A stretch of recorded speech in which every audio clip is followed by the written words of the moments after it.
Hello दोस्तों, आज की कहानी है बदचलन भाग 4। माल गोदाम के सामने ऑटो हमें खड़ा मिला। शायद हमसे कुछ समय पहले ही आ गया था।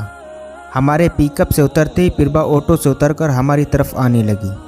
सरदार के भेष में बिल्कुल सरदार ही लग रही थी। मैंने तो अपने हाथों से उसे सरदार की पोशाक पहनाई थी। पगड़ी के साथ साथ नकली दाढ़ी मूंछ भी लगाई थी, इसलिए मुझे तो कुछ शक ही नहीं था।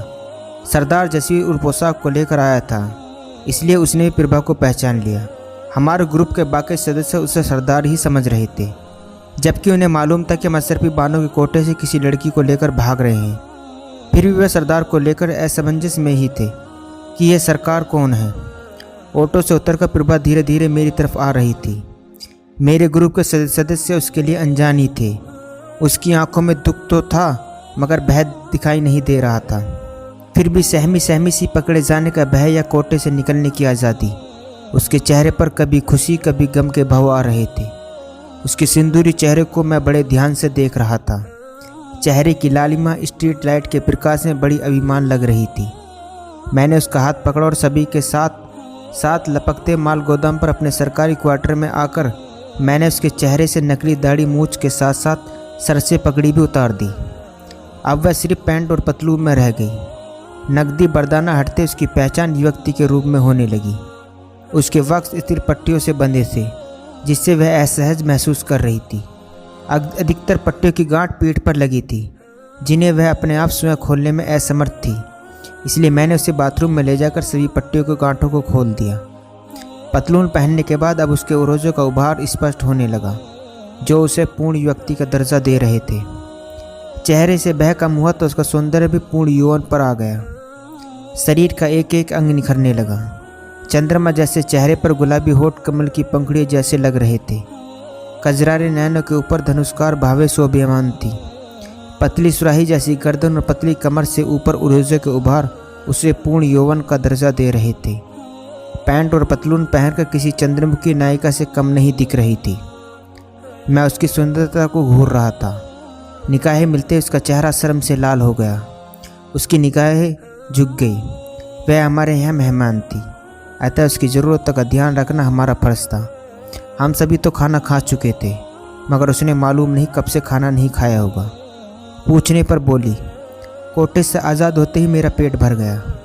खुशी में भूख भी गायब हो गई। अब मुझे भूख नहीं है। अंधे को क्या चाहिए? 2 आँख वह आप लोगों ने मुझे दे दी। इस काम के लिए मैं तुम्हारा एहसान ज़िंदगी भर नहीं भूलूंगी। आज़ाद होना या बातों से पेट नहीं भरता, पेट तो रोटी से खाने से भरेगा। मैंने बबलू से 4 पराठे बनाने के लिए कहा। बबलू ने आटा लगाया और 4 पराठे तैयार कर दिए। आलू की सब्जी थोड़ी सी दोपहर में बची हुई रखी थी, वह गर्म कर दी। बहुत समझाने बुझाने पर पिरबा ने 2 पराठे खा लिए।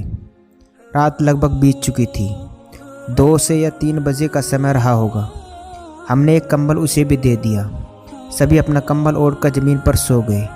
सुबह काम पर भी जाना था, इसलिए समय व्यर्थ गंवाना उचित नहीं था। इस कारण पिरबा से पूछताछ कल के लिए टाल दी और कंबल में लिपटकर खर्राटे भरने लगे। माल गोदाम पर काम सुबह 8 बजे ही शुरू हो जाता था, अतः समय से जगकर सभी तैयार हो गए।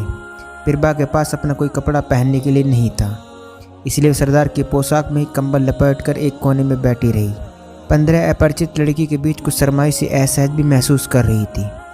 उसी समय बबलू चाय लेकर आ गया और सभी को एक एक गिलास चाय के साथ साथ 4-4 टोस्ट भी देता गया।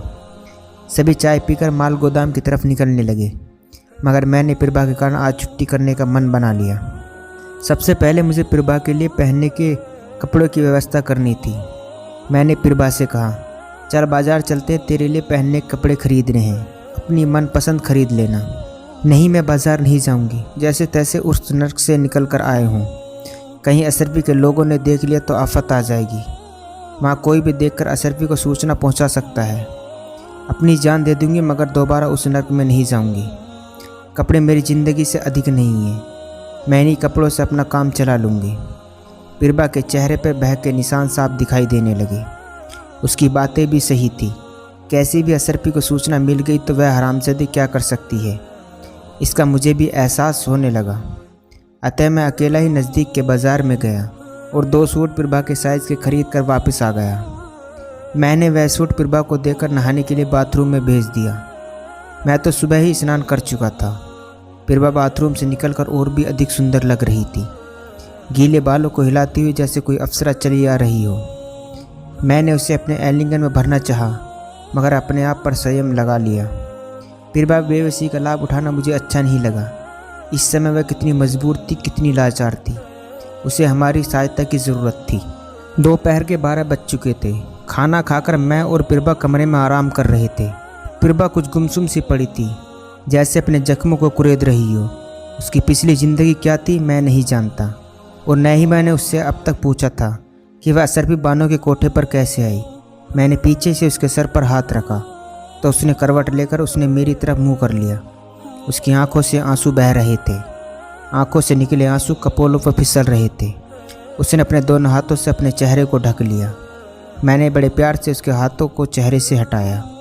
पलकों की हद तोड़कर कपोलों पर फिसलती मोतियों की अपनी आँख गोछे से साफ करते हुए पूछा, क्यों रो रही है? मेरी बात सुनकर उसने कोई उत्तर तो नहीं दिया। चेहरे को झुकाकर कुछ मोती और ज़मीन पर पटक दिए तो मेरा हृदय भी द्रवित होने लगा। उसकी ठोड़ी को पकड़कर मैंने उसके चेहरे को ऊपर उठाया और बड़े प्यार से आंखों में आंखें डालकर पूछा, रो क्यों रही है? मैं तुझसे कुछ नहीं कहूँगा। अपने दिमाग से डर को निकाल दे। मैं तेरी बेबसी, तेरे मजबूरी का फ़ायदा नहीं उठाऊँगा। तुझे तेरे घर तक भी पहुँचा दूँगा। कुछ बता तो सही, तू कौन है? कहाँ से आई है? अशरफी के कोठे तक कैसे पहुँच गई? बताएगी नहीं तो मुझे कैसे पता चलेगा कि तुझे कहाँ पहुँचाना है? मुझे नहीं पता मैं अशरफी के कोठे तक कैसे पहुँच गई। होश आया तो मैंने खुद को अशरफी के कोठे पर पाया। प्रभा रोते हुए बोली। उसकी सिसकियाँ रुकने का नाम नहीं ले रही थी। तुझे बेहोश किसने किया? शायद यूसुफ ने, वह बोली। यह यूसुफ कौन है? मैंने पूछा। मेरी बात का उत्तर देने से पहले प्रभा की सिसकारियाँ शुरू हो गई। आंखों के आंसू भी मोती बनकर कपोलों पर थिरकने लगे। हिसके लेती हुई बोली, मैं उससे प्यार करती थी।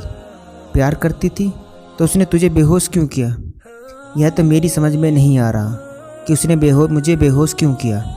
इसका मतलब वही तुझे अशरफी बानो को 50,000 रुपये में बेच गया।